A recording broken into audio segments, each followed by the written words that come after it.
For a snack, super fries for the bunch. Gotta get another pack. McCain Super Fries. Hey! They're different. That's right. Super Fries give you that right taste. Deep fried flavor and crispness, and they're made especially for your oven. Hey, hey! Get the right fries. Get the super fries from McCain.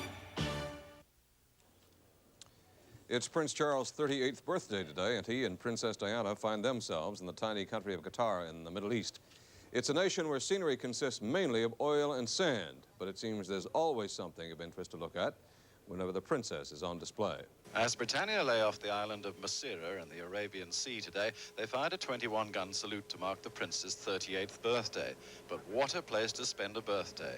A few unlovely square miles of sand housing a rapid deployment base. Still, it was a birthday, and the princess had a new dress for the occasion. High-waisted, pale pink linen by the designer Victor Edelstein, and calf-length for this part of the world.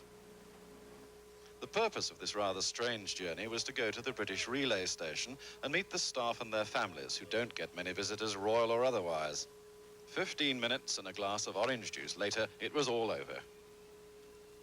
Now it was time for the Gulf tour to move on to the state of Qatar, the smallest of the oil-producing nations, yet with one of the highest per capita incomes in the world, and with one of the jauntiest national anthems.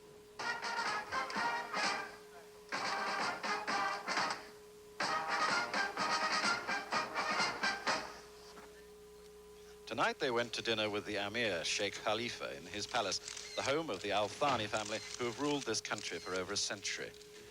The Amir gave the prince the Order of Merit, a very large golden collar, somewhat weighty on the neck, one imagines. Weather forecast for the weekend calls for a continuation of unsettled conditions across the province. The satellite photo showing a Pacific frontal system moving through the interior. That will bring snow for the weekend. On the south coast, that same Pacific system is spreading clouds and showers over the north coast, moving southward, bringing with it clouds and showers through the next couple of days. For the far north, the forecast is for cloudy conditions, lows of -10 and highs of -5. For the interior, clouds with snow mixed with rain, lows of -7, highs of 1. And for the south coast, cloudy with rain tomorrow afternoon, lows of 3 and highs of 7 degrees. That's the early news. Stay tuned now for Jack Webster and his guests.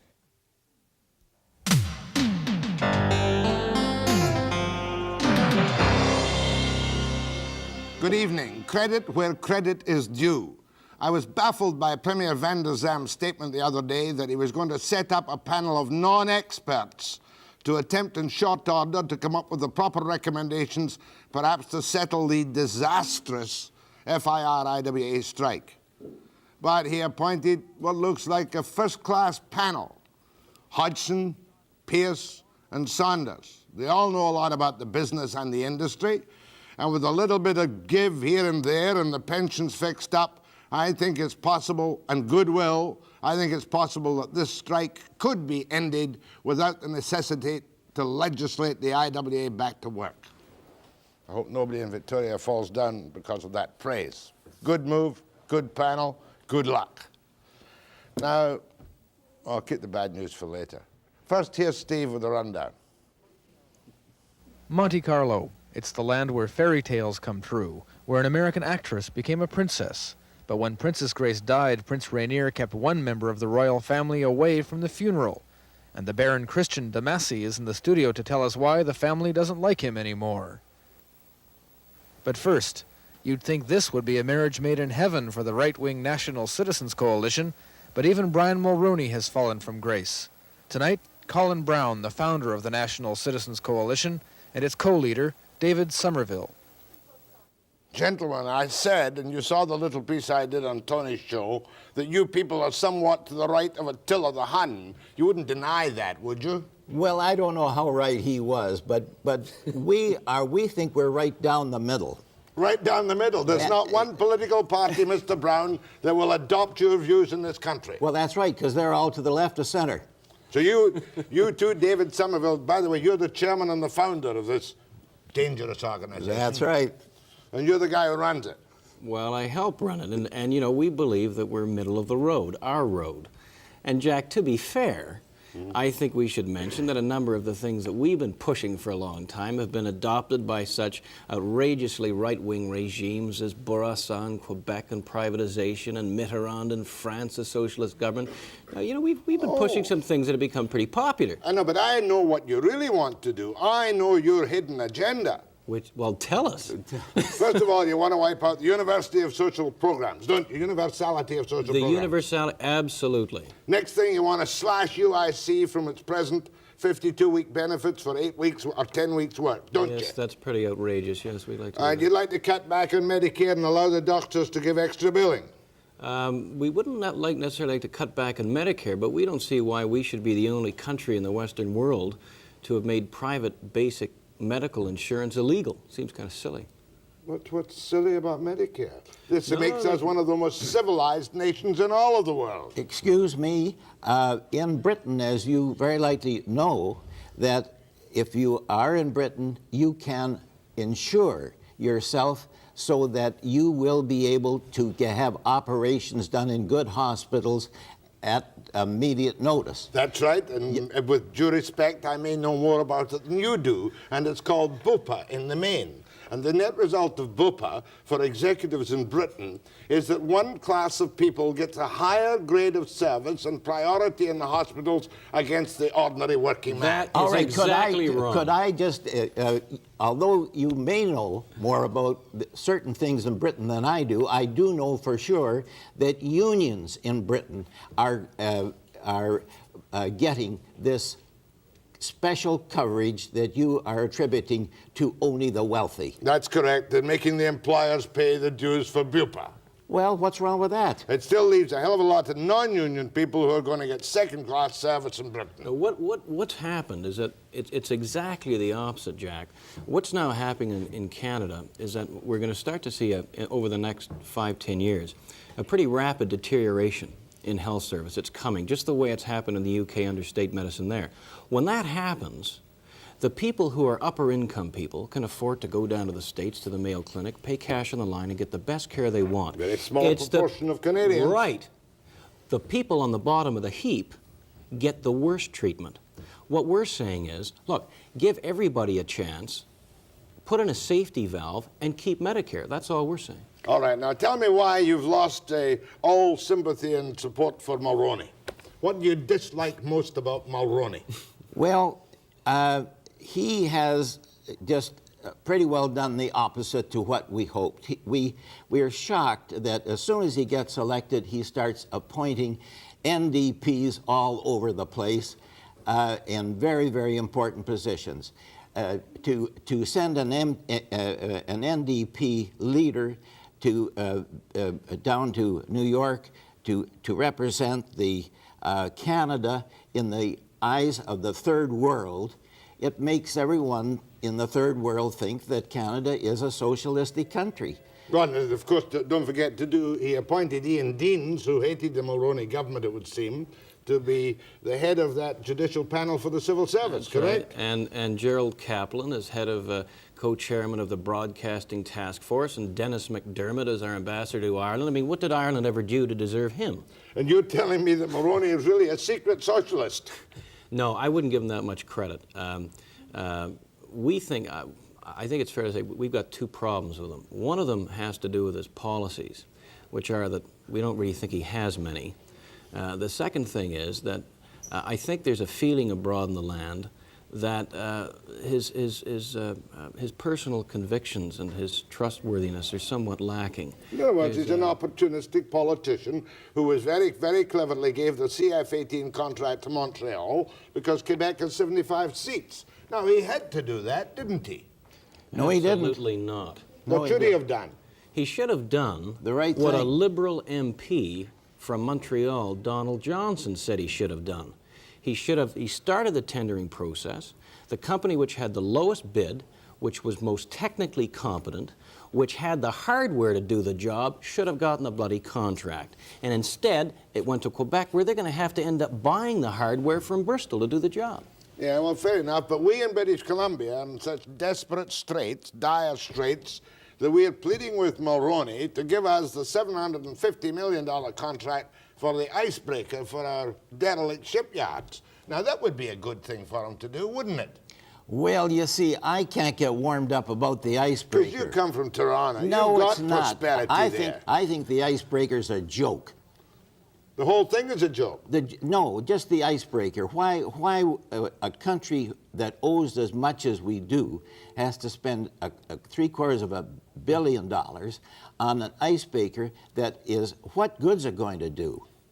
I got a suggestion though for Versatile, Jack. I think what they should do if before they put in the bid is perhaps they could move their head office to Montreal, and that might help out things a little You're bit. talking about the Versatile Corporation based in British Columbia, which has been going through financial troubles recently. That's right. You say move to Montreal and Just move the head office. the head office only That's right. to Montreal. By the way, are you happy, because really he's one of yours, that we, the taxpayers, are kicking in $350,000 to pay Sink Stevens' legal fees in front of the Parker inquiry on conflict of interest? Ludicrous.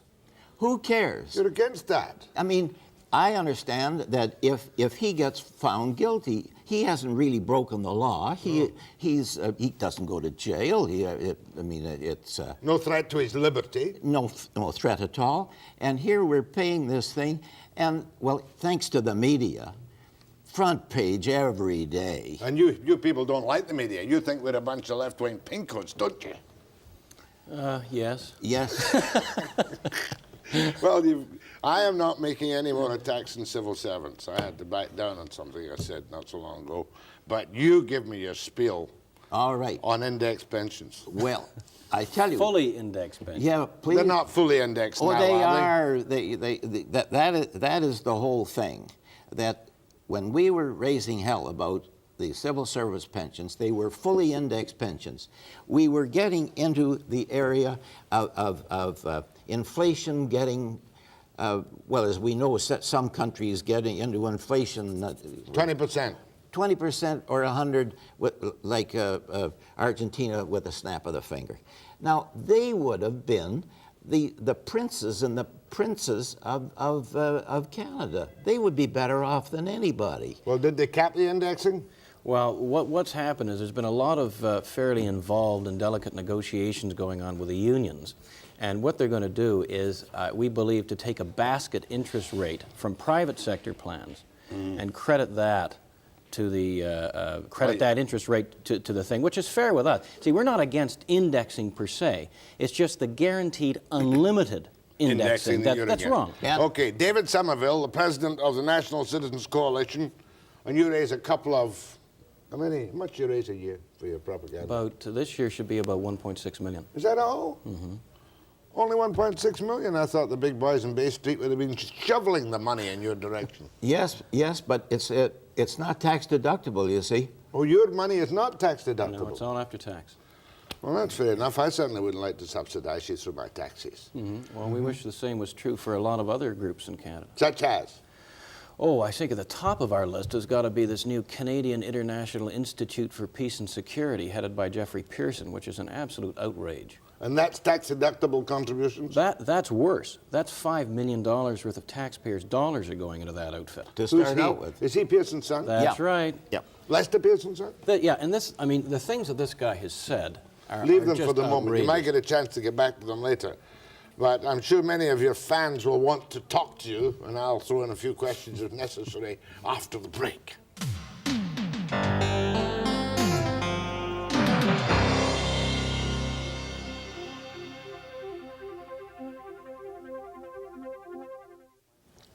I must give these people some minor credit. They did kill Bill C-169, which was a law which made it illegal for any non-recognized political party or individual to criticize politics during a campaign. Is that correct? That's right. And if you remember that, when you heard about that, we pointed out that that included you, that would be going to, subject to going to jail.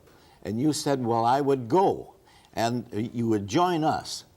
Yeah, but I don't like, fair enough, I don't like this other one you won, whereby you prevented the unions from collecting political donations from their members. Didn't like that one. You won that one too, didn't you? Well, yeah, we have, but I mean, you know, Jack, how would you feel if, you know, being a good union member, you were required to give a financial donation through your union dues to the National Citizens Coalition? My goodness. Democracy in action, the greatest good of the greatest number, passed in a democratic vote. And damn rights and freedoms. Mob rule, is that what we're about now? Keep your mob rule to yourself. Go ahead, please. Good evening, gentlemen. Good evening. Good evening. Thanks very much for having such a watchdog group. We certainly need it in this country. I'm a disillusioned conservative. When are you going to start putting some pressure on the Mulroney government to disband Petro-Canada, and how in the world can a conservative government expand it to include Gulf? It's just an outrage. I'll hang up and listen to your comments. Thank you. That's something that's going to be, I think, near the top of our list. We're going to be pursuing pretty aggressively privatization of crown corporations. We're going to bring someone around the country on speaking tours and all the rest of Well, it. we've already had privatisation of a couple of banks that went down the tube, 100% recovery for the depositors. How did you like that one? We didn't like that. Go ahead, please. Yes, I just want to say that if these guys had their way, we'd be worshiping the swastika in no time flat. Come on. You know, I'm not even going to respond to people like that. That's just outrageous. Thank you. Go ahead, please. Oh, Jack. Right? Yeah, I'd just like to say, first of all, that these are the most intelligent people you've ever had on your program. And I'd just like to You ask must be one of question. ours. Do you think that Canada is too big and that we've sort of got too many groups in the country, and that, say, British Columbia would be better off separating from Canada? Okay, gentlemen, Guy asked you that simple question. We're good Canadians, first and foremost, and what we want to have is a strong Canada, coast to coast, and fairness all the way across. Jack, just a quick one on that. Go on.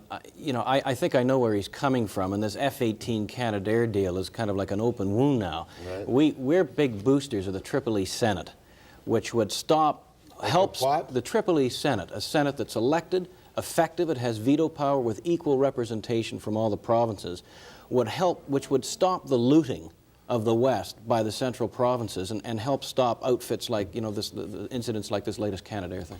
Go ahead, please. Yes, Jack, I'm just like to say I think it's great that you're having these people on your show. They seem to be talking some sense. What I'd like to ask is that our government currently spends approximately $100 million more a day than it takes in, and I'd like to know what these gentlemen would propose. I mean, something has to be done, Jack. We're obviously living beyond our means. What do they propose? What do they want to cut?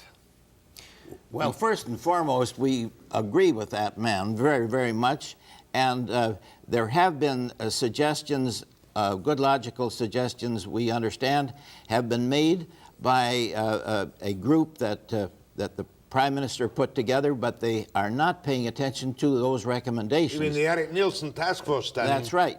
And also, I feel convinced that we are on the track of being able to cut down an awful lot of cost in government by the idea of denationalizing companies and governments that is going Privatization, get rid of pensionable civil servants. That's who you're after, is it not? Well, I'll tell you, there's one thing Jack, we touch. part of the problem, too, obviously, let's face it, is there's a complete lack of political will.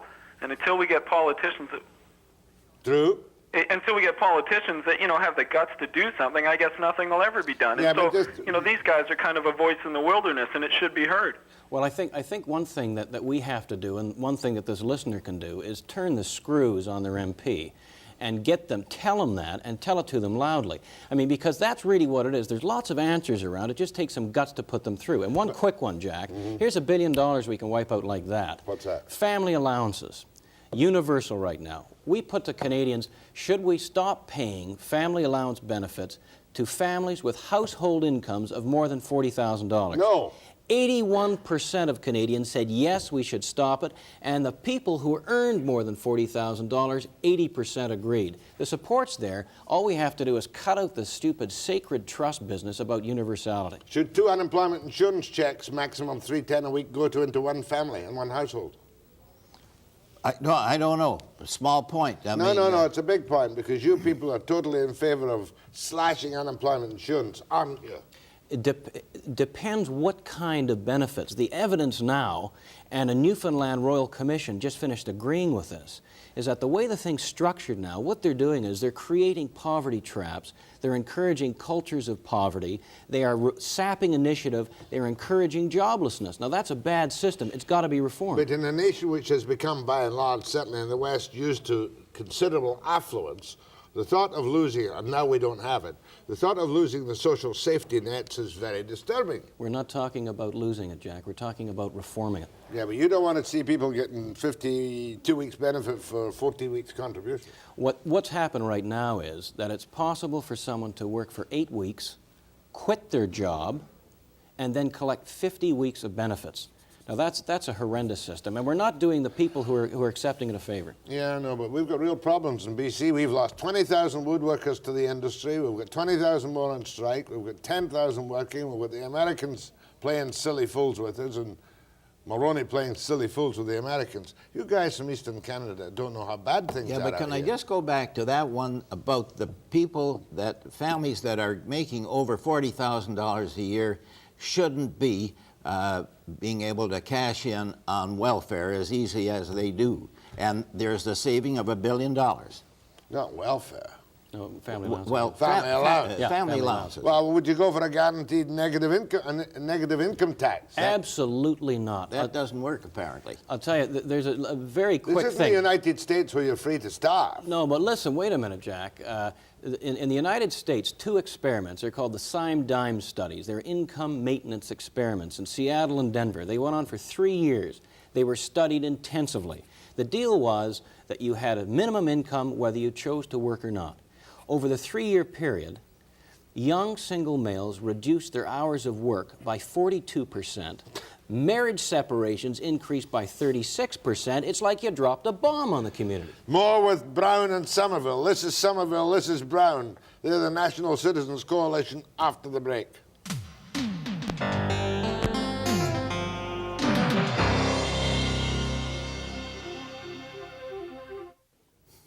You've only got a couple of hundred members, eh? National Citizen Coalition. How many? We've got about 35,000 members now nationally. Okay, go ahead from Abbotsford. Go ahead, please. Hello? That's you. I would like to refer back to an earlier question concerning the privatization of industry. Yep. I'd like to know if these gentlemen propose, how they propose we keep the Americans from just waltzing in and taking over. I would think that such a step would be a red-letter day in the States. Are they, in effect, inviting the Americans in? Well, first of all, we don't see anything wrong with Americans. What we're talking about are taking various crown corporations that are costing taxpayers directly each year billions of dollars. But there's a number of ways that it could be done where it doesn't necessarily have to bring in the Americans. For instance, Air Canada, okay? The Liberal-appointed chairman of that, Taylor, himself says privatize Air Canada. The employees are prepared to buy 40% of the stock. So sell the other 60% to the public. You can get rid of it within Canada. Make it profitable. Fair enough. Next call. Go ahead, please. Yes, I'd like to say, even though it's costing the taxpayers $500,000 to see what's going on with this Sinclair Stevens business, it's very important for people to know what is going on with the officials that are in charge of the public trust. Also, I'd like to ask the gentleman there what they have to say about all the millionaires in the country who are not paying a penny of income tax. What do they think of that? Yeah, what about the corporate welfare bumps? Well, how about the first question? He thinks it's worthwhile to know what the Sinclair Stevenses are doing, but they've already spent, what, $500,000? And he's no wiser than he was when the whole thing started. No, they're paying his legal fees up to $350,000. Yeah. That's what sits in your craw, isn't it? Jack, I've got mixed feelings about it. Because what happens at the end of it if they find there's absolutely no basis for this thing? Well, I'd like, if I could interrupt here, to get a $2.5 million loan without even knowing who you're loaning the money to, it's kind of hard to believe. I'd like for you to address the second question too, please. Okay. Well, that is what should be done to prevent multimillionaires not paying any income tax. Well, from my point of view, there's something wrong with our government that kind of thing should be allowed. Haven't we got the minimum in now? Yeah, but the minimum has come in, but that was one of the great cop-outs federally. That was one of the most outrageous, warped, misleading PR stunts by the NDP. What they did was, they got the national revenue figures and found out how many people above a certain income level paid no income tax for 1 year, and they found that X number did. Why? Because in virtually every case, they had had some kind of big tax loss on investments or something out the year before. If they bothered to find out how many taxpayers 2 years in a row paid no tax, it dropped down almost to zero. You mean the shelter fiddle? No, it's for a variety of things. If a guy goes into business and he takes a hell of a bath 1 year, the loss is carried over to the next year and he doesn't pay taxes the next year. He does the year after. Fair enough, we'll leave that one. It's too complicated for me. Go ahead, please. Yes, Mr. Webster. A very good program. The question that I have of your two guests, they seem to be so far off the scale that it's hard to judge where they stand in the political system of Canada. Are they just backroom boys pulling the strings, or do they have the guts to form a party and put their proposals to the public and let the public decide? I'll hang up and listen to their comments. Very good, you know, because you started off with a great bash, but you don't seem to have that much clout, and you certainly couldn't start a political party. Well, all right, but I object to you saying that we really haven't accomplished very much. We think we've accomplished a hell of a lot, and we think that there's a lot that has been accomplished that the government will not admit. We know by informants that indeed the National Citizens Coalition are questioned time and time again. When government is thinking of doing something, they say, well, what will the National Citizens Coalition do about that? This is your big ads that frighten them. Yeah, and there's one quick point we should make to this guy.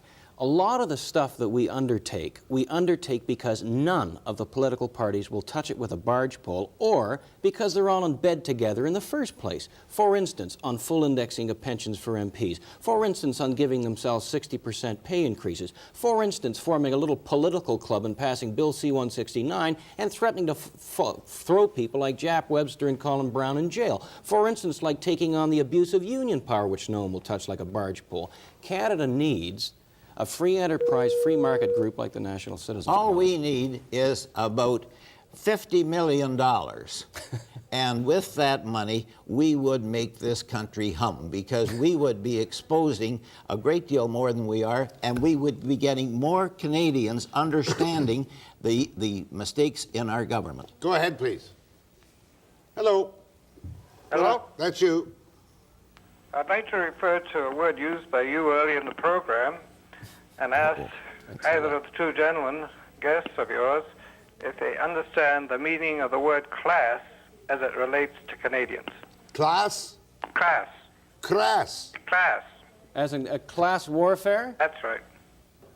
Class. I'd say that one class, of them... as you used earlier in the program. I don't remember you saying class. No, I don't know. Oh, you used, Jack. I did. Yep. Well, maybe it called us high class. Oh, did I? No. Yeah. Sorry, old boy, I've lost it. Don't know what he's talking about. Do you?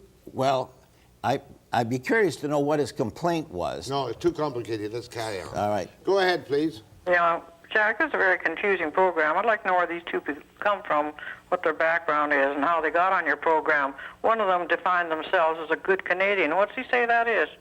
Privatization doesn't mean he's a good Canadian. Well, hold on. Let me answer that question. I'm a fellow who started with damn all. I sold life insurance for until I was about 55 years old.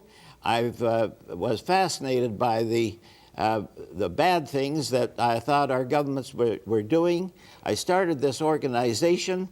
I work at it. I take no pay from it. I went to war for 6 years, And if anybody wants to question whether or not I'm a good Canadian, let them wait outside. Goodbye. Go ahead from Courtney. Yeah, I don't know much about the National Citizens Coalition, but you sound awfully conservative to me, very much pro-business, so much so you want to cut out family allowance, unemployment insurance. Have either one of you guys ever tried to live on unemployment insurance? Nobody likes it, you know. Just thank God it's there for when you do need it. Let me just comment on that. And this happens to us quite often, you know, that people accuse us of liking to, cut off widows and all the rest of it. If you've been listening, we did not suggest that we cut off unemployment insurance or family allowance benefits.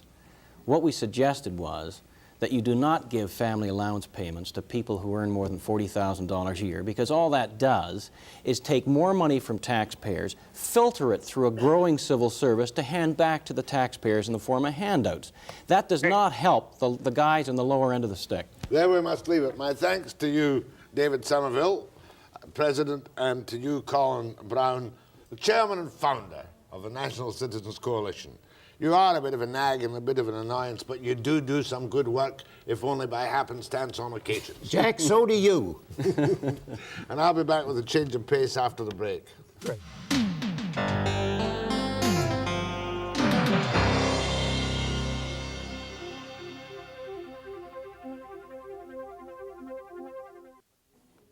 We sure had gossip the other night when we interviewed Kitty Kelly about Frank Sinatra. Tonight we have higher class of gossip. And here is a man who's going to tell us about the most glamorous family, save it except the British royal family, in Europe.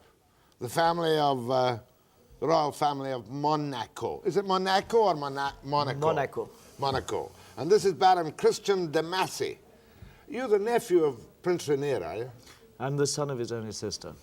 Son of his only sister. It's a kind of a fairy tale romance in a wonderful way where everything is perfect and happy and nothing ever went wrong. Is that correct? On the outside, maybe. But from the inside, how did it look?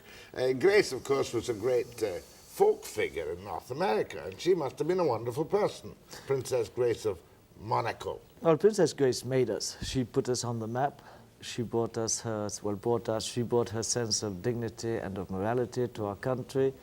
She was more than a public PR. She took care of the culture, she took care of the welfare, but more important, she tried to bring this bizarre, quarreling Grimaldi clan a bit of the traditions of family values that she had herself. We'll get back to the bizarre, quarreling Grimaldi clan in a moment, but in the meantime, I often wondered, how did the Kelly family like the idea of their daughter, the movie star, marrying Prince Rainier?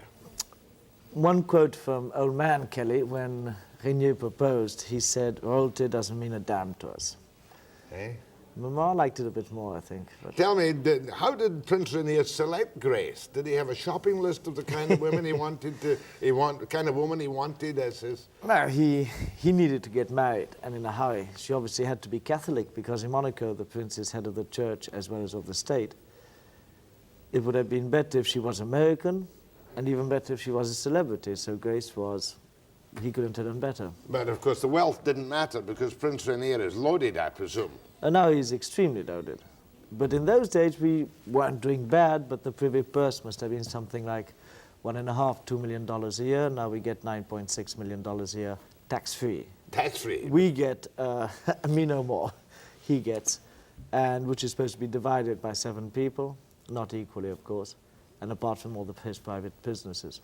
You yourself are the black sheep of the Rainier family. Why are you the black? Oh, the bizarre, quarreling Grimaldi clan. Yes. Tell me the worst of the quarrels and the most bizarre things about your relatives. How long do we have? All the time you need. Well, it goes from my grandmother trying to shoot one of her lovers, the Dr. Dalmasso. The same grandmother, all the Monaco females have been incredibly liberal, liberated, and a wee bit extravagant, I think you say in Scotland. Yes. Mamou came to Grace's wedding. Mamou was the nickname she had, with her chauffeur, sitting in front of the car, smoking a cigarette with her arm around him. Bon. Her chauffeur was a jewel thief who had been put 14 years in prison, called René Lacan, René the Cane. The night before the wedding, Grace's mother's jewels disappear. So the palace guard goes to my grandmother and says, you know, could we see Mr. Girier? And she defended him so furiously, we saw there was a bit more than being her chauffeur. Next day, Mr. McCluskey, his wife, he was an important publisher from Philadelphia, his wife's jewels disappear also. And nobody dared say anything to Mum. Well, she was small, but everybody was afraid of her. And what is extremely funny, she resembles Caroline physically, but Stephanie has exactly the same character as we see. Were the jewels recovered from Mahmoud's chauffeur, the lover with a 14-year prison record? No. They never were recovered. Now, the death of Grace, of course, was a terrible tragedy. Catastrophe. How long ago was that? Oh, it was in '82. I spoke to her 5 days before she died to ask her to solve yet another. I've always been at odds with the old boy. And I asked her to let some of my family come to my wedding. Because we have an 1882 decree by which we submit ourselves, us being every member of the family, to His Highness's wishes and whims. As to who you're going to marry and when you're going to marry? No, yes, but that comes into it also. And so I literally heard from people saying, but he's been very nice with you. You know, you got married to this dumb model. She was very cute, though. And he hasn't put you in prison. I mean, we are living in the 17th century. He could have done that. Well, my God, he sent me to Rhodesia, to Mozambique, to South Africa, to Argentina. Everywhere there was a revolution, he sent me, hoping, you know, I might stay there permanently. But you went to good schools in England, did you not? They tried to educate me in England, yes. And you were expelled? Yes, sir. Why were you expelled? Because I was working too hard. You were you had lots of money to play with, though. No, not in those days, no. And you blew up the bathroom, it says here. Yes, sir. Tell me about that. I was being shown out for my first college, and I wanted to go out literally with a bang, so I blew up the whole wing of the college where there were the bathrooms. Where was this? Le Rosé, Switzerland. Oh, in Switzerland. Now, but tell me, I've never understood how Monaco is there and how Rainier and your ancestors got your hands on this principality and they're able to use it as a gambling den and live the life of absolute luxury if you're in the good books of the prince. If you're in the good books, if you're in the bad books. How did they grab it? Okay, my ancestors were a family from Genova, an Italian town 100 miles down the road.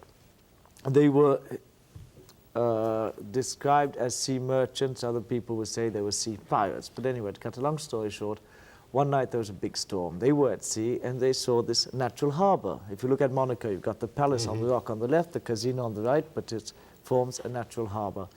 And they stayed the night there and they used it as a depot. And then they would be attacked by other pirates and they fortified the place. That way it was always small. It was bigger than it was now, but we traded that off to France. And managed to establish the principality. Yes. But you know, it's funny when you think of it, the origin of all royal families, when you think of it, is a power struggle. The big guy wins, and he names himself prince or king or whatever, or emperor. Oh, the people have been very good at that. But what about the two girls? Caroline, she was married to a guy called, what, Junot? My friend Philippe Junot, I knew him 1 year before she did, and that contributed to my, how do you say, not such a good reputation where my dear uncle is concerned. Because when they divorced, he was no longer Caroline's ex-husband. He was Christian's friend. A commoner, Christian's friend. Yeah. Was he thrown off the... Oh, he can't go to Monaco, neither can de Lanson, neither can... They like black widows a bit, you know what I mean? Black widows are a kind of, what you call it? Spider? Spider who, after mating, kill the male. My father was sloughed off also. And the black widows. Stephanie, though, she was the rebellious one, was she not? Well, I think she still is, yes. Where is she now? Somewhere in L.A. Where are you now? In New York. I have my own flat. You're now cut off? I'm cut off, and if I go back, I'm in big trouble. You're not in any way in the line of succession to the throne? I wouldn't think so now, no. What if they all died? Yes, eventually. But it would take 1, 2, 3, 4. So really, you grew up in a very strange atmosphere. Did it twist you very much? Are you kind of an unstable character after I leave it to that. That's your opinion. No, the one thing that it did do, it made you revolt against authority. Like whenever I get a parking ticket or whatever from a cop, well, twice I ended up quite badly. I can't support authority. Yeah, but Rainier himself, what does the final word you have to say on Rainier himself and his performance as the prince of this magnificent gambling principality? Bleep, bleep, bleep, bleep, bleep. I wonder if we get some phone calls about Princess Grace of Monaco. To the Baron. You're a real honest-to-God Baron. Apparently, yes. Christian De Massy. De Massy, yes. The only nephew of Prince Rainier of Monaco, you're his sister's son. You're the only one? I'm the only one. Remember what his sister tried to do, though, to be a bit more serious. In 55, she tried a coup d'etat, and she had renounced her rights to the throne. Now, when you renounce your rights to the throne, if your brother dies, it couldn't have been her, because, you know, these old laws from God knows which century. So she tried to topple him on the basis of having a son. He was unmarried. Remember at the beginning I said it was crucial for him to get married the following year? He was involved in a banking scandal. We didn't have much money. He wasn't very popular. And she tried to topple him. I was then 6 years old. Because you were the son. Et voilà. So he had to find Grace and have a son by Grace? Yes. Well, he didn't have to. He managed to squash my mother's movement. And unluckily now I'm on the other side of the barrier. What happened to your mother? My mother was in disgrace for about 3-4 years. But my mother's special because when he pardoned her, she then went and married his only political opponent. Now, the whole family, as I said, is a bit bizarre. Original. Yes. She did that to annoy him. She did that to... Look, I've never managed to understand my mother, so... She sounds wonderful to me. I want to hear some more about Mamou. I've forgotten her relationship. The grandmother. I'll take calls. And be, you know, be very gracious and formal. You're going to speak to the Baron Christian De Massy. Plug. My life and... After the break.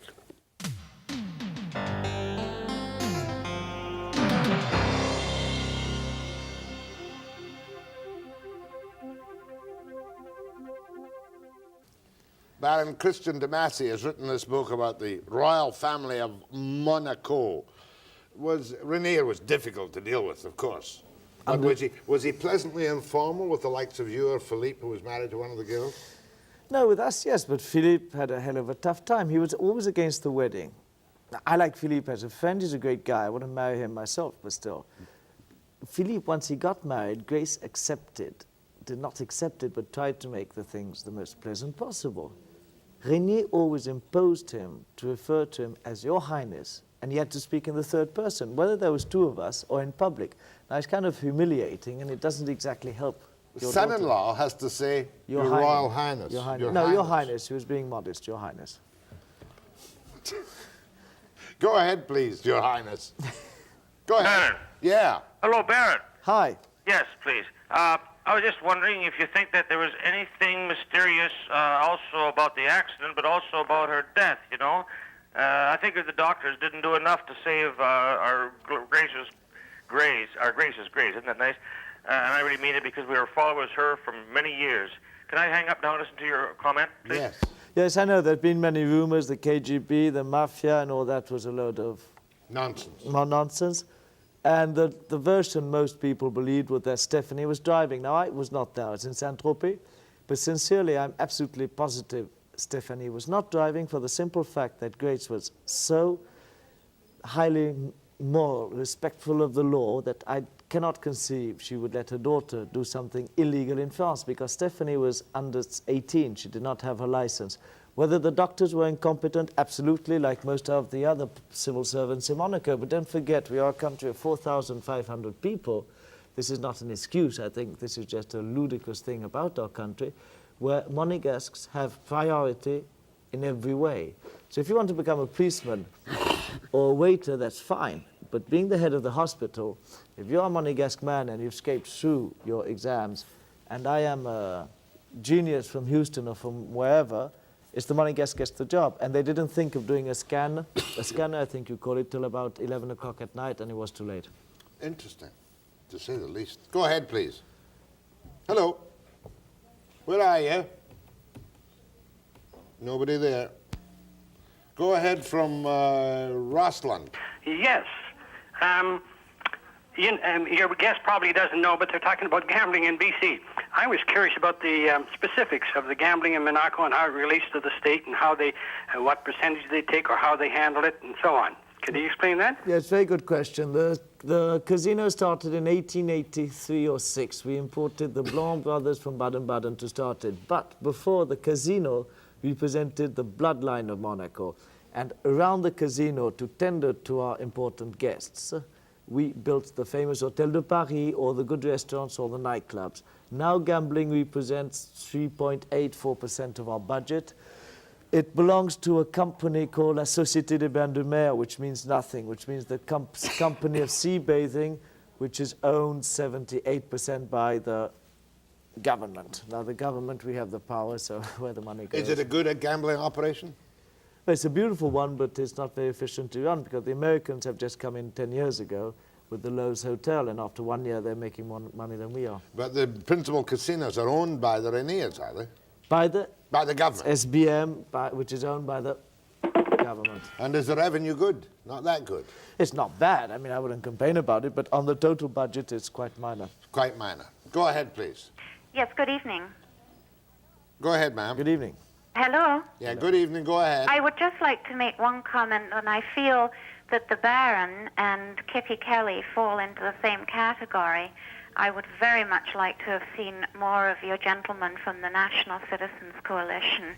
Thank you, ma'am. But it is Friday, and I do get a bit fed up with politics from time to time. And I know that many people love to hear gossip, whether it's about Frankie Sinatra or about Princess Grace and company. Go ahead, please. Hello? Yes. Yes, I would like to ask the Baron if at any time was there a power struggle between the prince and the princess, and was she the dominant figure at any time? Well, power struggle politically, absolutely not. But she had a much stronger character than he did. He respected her, like we all did, a lot, and he referred to her among intimates as the government. And she was the only one who could keep the daughters in line. Mm-hmm. Good, thank you. Next call. Go ahead, please. Hello. Yes. Mr. Baron Christian De Massy. I was wondering, do you have, hello? Yes. Do you have a bit of a following in your country? And if you have been exiled, is writing your only source of income? And do you ever hope to be able to go home again? No, following my country, no. I've always been at odds with Rainier because I have the bad tendency of saying what I think. And Rainier's a man who's been brought up in his palace. He's never had his rear end kicked. He's never been contradicted or criticized. And it's not his fault, if you want, but he's very far removed from reality. The rest of the kids go around surrounded by cops, etc. And I'm the only one of the family who would go out to nightclubs and wherever. And, you know, I'm sort of easygoing person. And people would come to me and say, doesn't your uncle realize that this and this is completely stupid or whatever?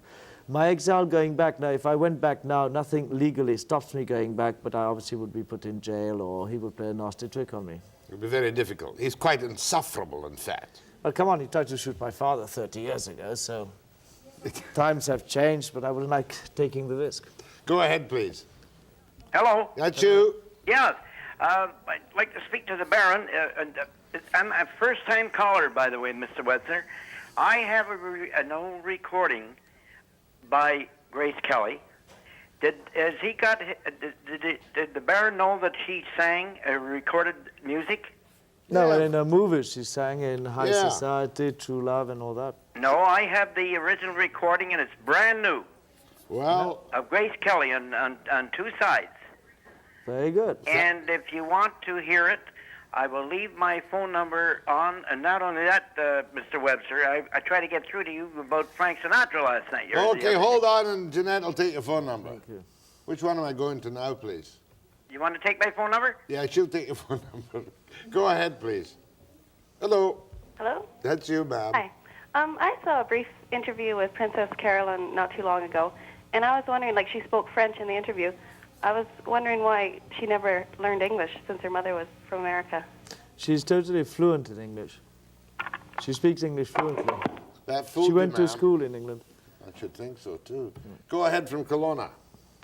Hi, Mr. Webster? Yes. Hi. I'd like to ask the Baron how Monaco happened to keep its independence from France and Italy over the ages. Good question. My ancestors were, and still are, very, how do you say, plein de ruse. And they used to marry, murder, fight in the name of dynastic survival. We fought for the Spanish, we fought for the French. And at the end, now, if you want, we represent the sort of Hong Kong of France. We're very useful to have there. But there's never been much pressure to take us. Well, you've been a delightful guest too, Baron, and I hope your book, My Life in the Royal Family of Monaco Palace, goes well. Thank you very much, John. Thank you very much. I'll be back after the break.